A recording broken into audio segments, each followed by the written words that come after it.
হ্যাঁ গাইস, আসসালামু আলাইকুম। দুবি.com থেকে আমি Sheikh Niloy and welcome to another new shorts. আজকে গেছিলাম ইতালির একটা এয়ারসিন মার্কেটে। সো এখানে যাওয়ার পরে দেখলাম অনেক প্রকার টমেটো। যেমন আমরা যখন আমাদের দেশে কোনো ধরনের টমেটো কিনতে যাই তখন দেখা যায় যে যখন সিজন থাকে কাঁচা অবস্থায় তখন আমরা কাঁচাই পাই, যখন সিজন থাকে পাকা তখন আমরা পাকাই পাই।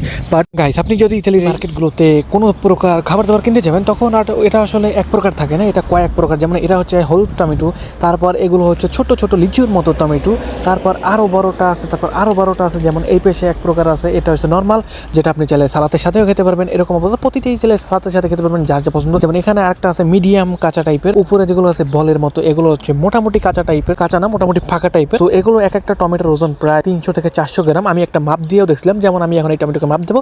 মাপ দেওয়ার পর দেখা যাক এই টমেটোর ওয়েট কত আসে।